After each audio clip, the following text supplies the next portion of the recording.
Hi, my name is Dave. You're listening to The Last Podcast, where the first shall be last and the last shall be first. If this is your first time listening, welcome. And if you're returning, welcome back. I really appreciate you listening, and I hope you continue to find tips, ideas, and value from listening to this podcast. Today, I am continuing a series of the beginning of lasting change out of the workbook. If you haven't heard the last two episodes, I would definitely go back and listen to those to catch up. Last Wednesday, I talked about Serena's story and a little bit about my own.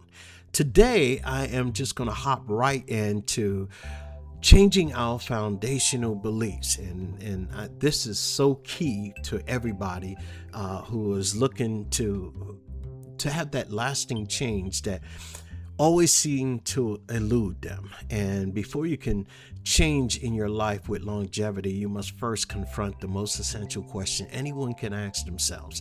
Not what do I want, and not what do I need to fix, not even what are my goals. Those are all important questions, but they're not the first question. The first question, I believe, one must ask themselves depends on this.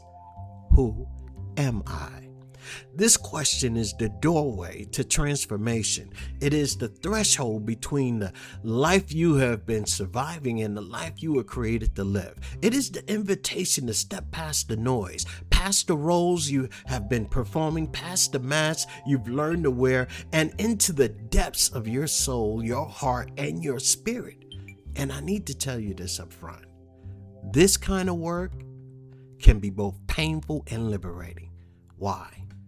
Painful because you're going to meet parts of yourself you've been avoiding, memories, disappointments, grief, regret, the quiet fears you have hidden behind the busyness.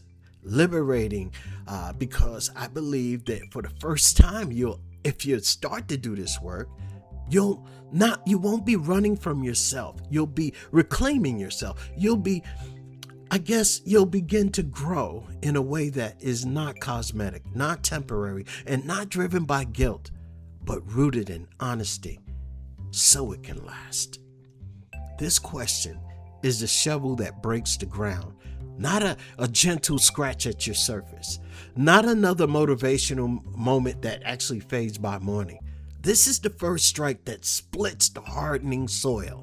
Layers of habits, layers of survival, layers of conditioning, and layers of compromise. It is the beginning of the excavation, the beginning of uncovering what has been buried under years of, I'm fine, I'll deal with that later, and this is just who I am.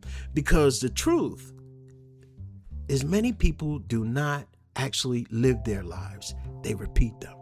They repeat patterns, repeat relationships, cycles. They repeat the same emotional scenes in different circumstances. They change the scenery but keep the same script. They relocate but carry the same internal voice. They upgrade the external while the internal remains untouched. But when you ask this question, who am I?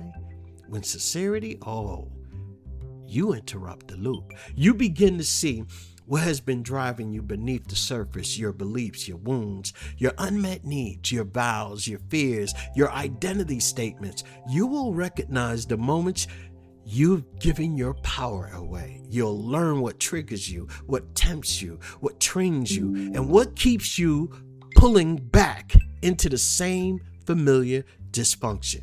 And excuse my bell. This is what it looks like to take full ownership of your life, not through force or through perfection, but through awareness and truth.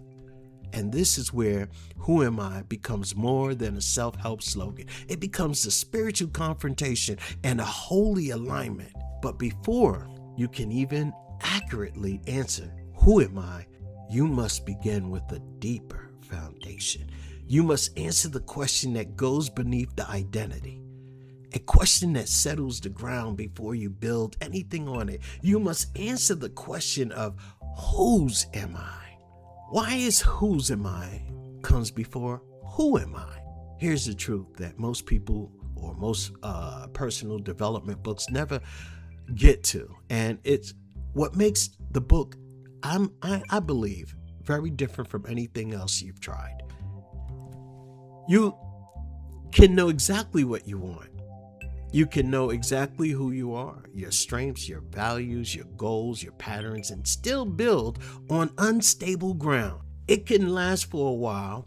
You can have self-awareness. You can have self-security. You can understand yourself deeply and still measure your worth by things that can be taken away. Knowledge of self without foundation beneath yourself is still a house built on sand. This is why whose am I must come before who am I. Until you know whose you are, you will spend your life trying to earn what has already been given: worth, belonging, love, identity. You'll chase validation. You'll negotiate your value. You will shrink, perform, or strive because you're building your life on unstable ground, right? Opinions, pain, applause, likes, outcomes. None of those things are permanent. All of them can be removed out of your life. And when they are removed, as Serena discovered in the parking garage, and as I discovered at 60 years old, standing in the rubble of ruin, of everything I had lost, you'll not know who you are without them. And that's why so many people who lose something that's so major in their life say, what am I going to do now? Who am I? Even me. I went through the same thing. But when you establish whose am I, you place your identity in something eternal. Your anchor. And you anchored your life in God. And from the foundation, transformation stops being a hustle. Guess what? It becomes an alignment. It becomes a return. It becomes a cooperation with heaven's intention for your life. Think of it this way. Imagine two houses built side by side. From the outside, they look identical, right? Same size, same design, the same appearance. But one house is built on solid rock and the other is built on sand. You cannot tell the difference on a calm day, but you can tell the difference when the storm arrives. The house on the rock stands firm. The house on the sand, it starts to shift. It starts to crack and eventually collapses. Not because the builder was unskilled, but because the foundation was wrong from the beginning. Most people have been building on their sand their whole lives. Not because they're foolish, because no one ever showed them there was another option. And some were shown a better option and chose to still build on sand. But the people who were never told, they never told what their worth was. They were never told what their worth was assigned to, even before they drew their first breath. It wasn't earned. It's not conditional, not dependent on performance or approval or absence of failure. They were never told that they belong to something permanent, that they are held by something that loss cannot remove and familiar or failure cannot diminish. That is what whose am I give you. Not a religion for its own sake, not rules and obligations, a foundation solid, permanent, and entirely independent of what you have done throughout your life or what you plan on doing. And if you think about it, I once read, "Be not conformed to this world, but be ye transformed by the renewing of your mind, that ye may prove what is good and acceptable and perfect will of God." The ancient writings understood this long before modern psychology gave us the language for it. The instruction to renew the mind is not a poetic language. It's a structural language. It is the language of renovation. It is the language of excavation, of going into the foundation and examining what's there, removing what is unstable and replacing it with something that can hold weight. This is what this process is all about. Whose am I? What ye not know, that your body is the temple of the Holy Ghost, which is in you, which ye have of God, and ye are not your own? For ye were bought with a price. Therefore glorify God in your body and in your spirit, which are God's. 1 Corinthians 6:19-20. Hey, read that scripture again. I want you to listen and play it over again. And if you have to go to where I read it, then read it. Let it move past your eyes and into your understanding. You are not your own. You were bought with a price. This is not the language of ownership in the way the world uses that word as control or diminishment. This is the language of rescue, of someone seeing you at your lowest, at your most broken, at your most lost, and choosing to pay whatever the cost is to bring you back. That is whose you are. You belong to the one who thought you were worth saving. Now, I want you to take a moment and answer that question, not with what you think you should say. I want you to answer it not with what your Sunday school answer would be.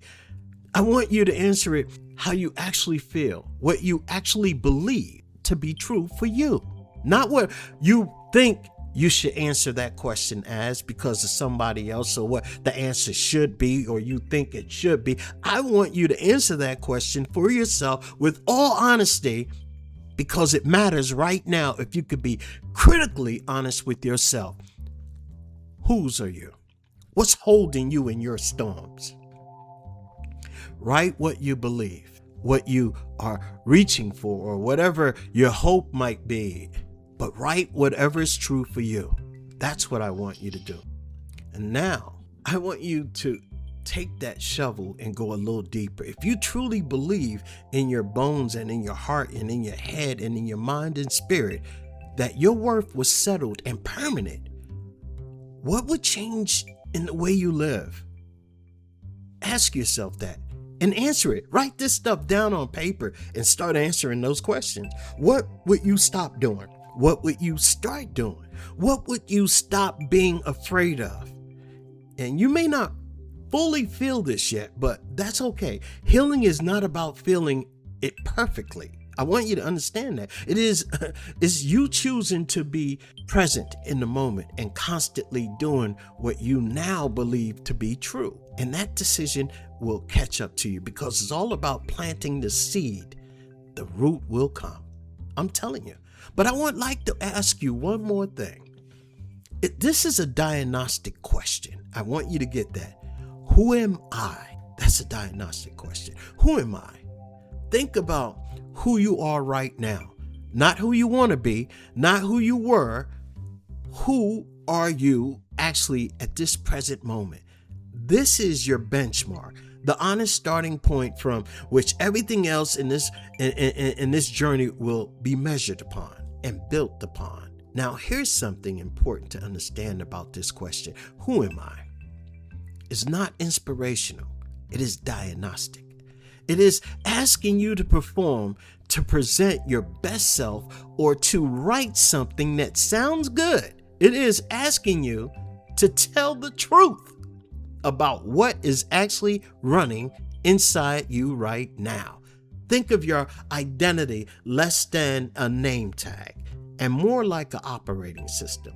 Your beliefs are the code and your roles are your apps, so to speak. And your values are your settings and your story is the interface. If one of those files were corrupt, I am unworthy, let's say, I am unlovable, or I'm always fail, everything starts glitching unless the system is repaired at the root. Sometimes you might have to reinstall the operating system. This is the question, and it's designed to find the corrupted files, the outdated code, the programs running in the background that are producing the results. I wonder if you chose those programs, or are they still working correctly, or are those programs outdated? Your mind is built to protect you, not to perfect you. That means that your brain tends to choose what feels familiar over what is healthy, especially when you're under stress. If you grew up having to stay strong, you might feel safe only when you are in control. I want you to think about that for a moment. And even if you grew up unseen, you might chase approval without realizing you're doing it. If you were abandoned as a child, you might cling more so than others. If you were criticized, you might even hide, and you might even call it being private. This is not a character failure. This is conditioning. And conditioning, unlike character, can be changed. I want you to think about something else. I am a child of God. So if I was to say, I want you to start with a question, who are you? Right? And so I'll just give you an example. I am a child of God. I was created in his image. I am not an accident. I am not my mistakes. I am not the sum of what I've done or what was done to me. I am a person in process, in progress, and being excavated, rebuilt, and realigned with the truth of who I was designed to be. All right, so that was my answer. What is yours? Who am I? Answer that question for yourself. Who am I? That question establishes identity and worth. It does not pretend that everything is perfect. It tells you the truth about the process while anchoring in the performance of belonging. That is what we are building toward. The scriptures, they tell you and they go a little deeper, but it's up to you to find that. It's up to you to do the work because it's your excavation. It's your renovation. I want you to think about something. I'm going to ask you to look up the scriptures of who you are. And I do that intentionally because if you're at the gym and you watched, let's say, somebody work out and lift weights, would your body change? Or would you have to put in the work in order for you to become more fit and more lean and build muscle? So isn't the same thing? If you want to change your life, you got to start with who created it. Doesn't that make more sense?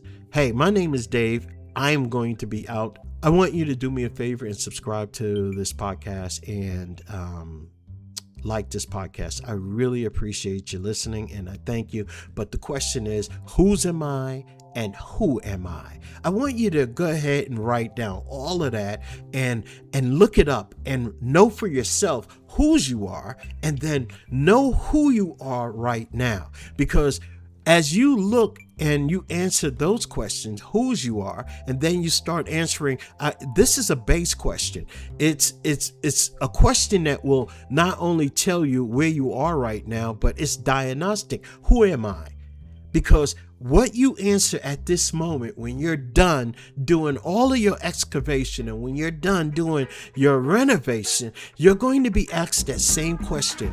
Whose am I and who am I? And I guarantee you it'll change. Again, my name is Dave. You're listening to the last podcast. Do me a favor and subscribe and like this podcast and have a blessed day. So long.